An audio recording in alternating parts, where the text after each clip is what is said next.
Rahimani wa rahimakumullah. Kita sekarang berada di hari-hari yaitu 10 hari awal bulan Dzulhijjah. Tidak ada hari yang lebih mulia dibandingkan 10 hari awalnya. Sampai Rasulullah sallallahu alaihi wasallam bersabda, "Ma min ayyamin al-'amalus salihu fihinna ahabbu ila Allah min hadhihi al-ayyam al-'ashr." Tidak ada hari di mana apabila seseorang melakukan amal saleh di dalamnya lebih dicintai oleh Allah Subhanahu wa taala ketimbang amal saleh yang dilakukan di 10 hari awal bulan Dzulhijjah ini. Sehingga para sahabat pun takjub, sehingga mereka pun bertanya kepada Rasulullah sallallahu alaihi wasallam, "Hatta al-jihad fi sabilillah ya Rasulullah?" Sampai pun amal saleh itu adalah jihad ya Rasulullah, jihad yang dilakukan di luar 10 hari bulan Dzulhijjah dan bisa melakukan amal saleh di dalam 10 hari bulan Dzulhijjah. Kata Rasulullah sallallahu alaihi wasallam, "Wal jihad fi sabilillah." Sampai pun amal saleh itu jihad fi sabilillah tidak akan bisa menandingi amal saleh yang dikerjakan di 10 hari yang pertama. Illa rajulun kharaja bi nafsihi wa malihi wa lam yarji min dhalika bi syai', kecuali seorang yang keluar berjihad membawa jiwa dan hartanya dan dia tidak kembali kecuali hanya sekedar nama saja, mati syahid. Maka saat para saudara kaum muslimin jamaah Jumat rahimani wa rahimakumullah, hadis ini menunjukkan kita berada di 10 hari yang paling mulia di dunia ini. Lantas apa yang bisa kita lakukan? Kesempatan ini apa yang bisa kita kerjakan? Yang pertama, perbanyak taubat nasuha. Perbanyak taubat nasuha. Taubat nasuha harus terpenuhi di dalamnya 3 unsur. Yang pertama, mencakup seluruh dosa. Seandainya Anda memiliki 100 dosa, maka Anda harus bertaubat dari 100-100-nya semua. Sehingga itu dikatakan sebagai taubat nasuha. Kalau Anda sisakan 1 atau Anda sisakan 2, belumlah dikatakan taubat itu sebagai taubat nasuha. Syarat yang kedua, selain mencakup seluruh dosa, adalah tidak ragu-ragu dan bersegera untuk bertaubat kepada Allah, tidak menunda-nunda, bertekad kuat untuk taubat, tidak ada keraguan sedikit pun, tidak ada rasa sayang sedikit pun dengan dosa yang pernah dia tekuni selama ini. Yang ketiga, hendaklah taubat itu ikhlas kepada Allah Subhanahu wa taala. Ini amalan yang pertama yang bisa kita kerjakan di 10 hari yang pertama bulan Dzulhijjah. Lantas apa pula yang bisa kita lakukan? Yang bisa kita lakukan adalah menjaga amalan-amalan fardu, menjaga amalan-amalan wajib, karena amalan wajib adalah sebuah amalan yang paling dicintai oleh Allah Subhanahu wa taala. Rasulullah sallallahu alaihi wasallam dalam sebuah hadits qudsi mengatakan bahwasanya Allah Subhanahu wa taala berfirman, wa ma yataqarrabu ilayya 'abdi bi syai'in ahabbu ilayya mimma aftaratuhu 'alaihi. Kata Allah Subhanahu wa taala dalam hadis qudsi, dan tidaklah seorang hamba mendekatkan diri kepadaku dengan satu amalan yang lebih aku sukai ketimbang amalan-amalan yang wajib. Jaga salat 5 waktu, jaga birrul walidain, jaga salat Jumat, perbaiki, tetapkan waktunya, perbagusi amalannya. Yang tadinya belum jamaah, mari berjamaah. Yang tadinya belum sholat, mari sholat. Yang tadinya belum berbakti kepada orang tua, taubat nasuha, segera berbakti kepada orang tua di 10 hari pertama bulan Dzulhijjah ini. Lantas, apalagi yang bisa kita lakukan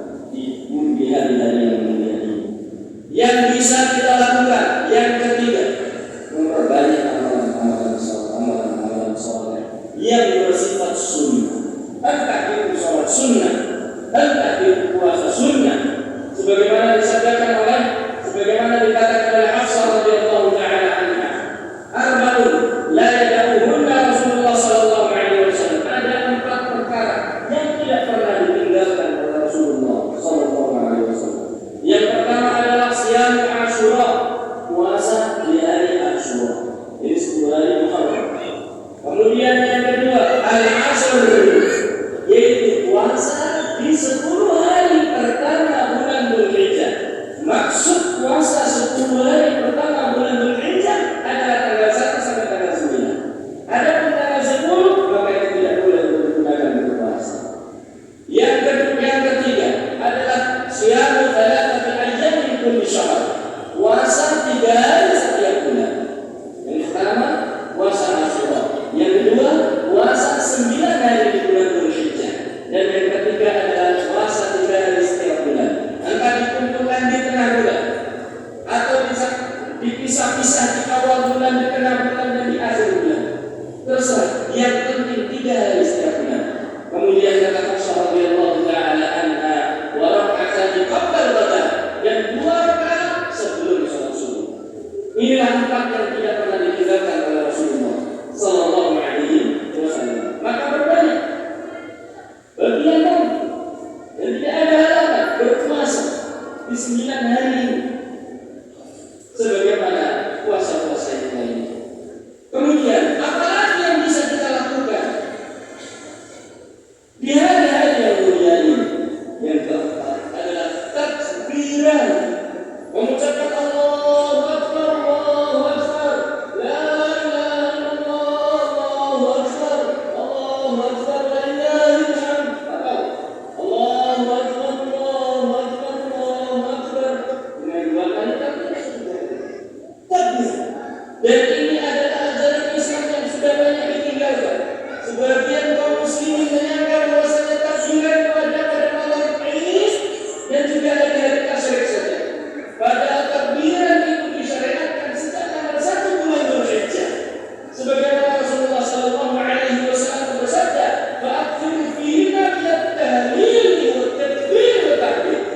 Perbanyak di hari-hari 10 ini dengan ucapan tahlil, takbir, tahmid, tahlil, takbir, tahmid, yaitu ucapan Allahu Akbar, Allahu Akbar, Allahu Akbar, la ilaha illallah, Allahu Akbar, Allahu Akbar, walillahil hamd.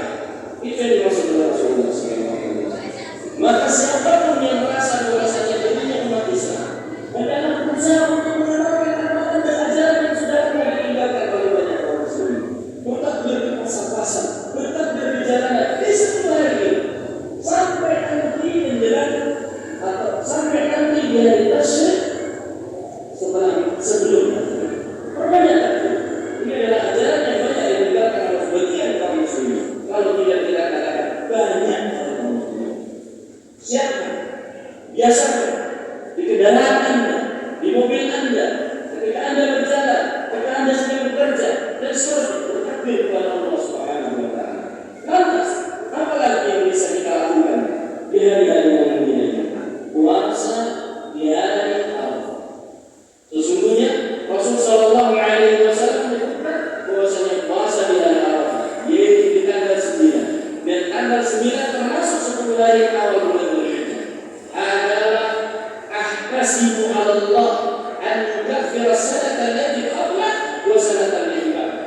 Aku berharap kepada Allah puasa Arafah bisa menghapuskan dosa sebelum hari Arafah, setahun sebelum Arafah, dan setahun setelahnya. 2 tahun dosa diampuni oleh Allah Subhanahu wa taala. Lantas, apa lagi yang bisa kita lakukan di hari-hari ini? Setelah kita sebutkan 4 tadi. Yang pertama adalah taubat nasuha, kemudian yang kedua adalah menjaga amal yang wajib, yang ketiga memperbanyak sunnah, kemudian yang keempat takbiran, dan yang kelima adalah puasa Arafah. Apa lagi yang bisa kita kerjakan di hari-hari yang mulia ini? Jangan lupa satu amalan yang mulia, menyembelih kurban.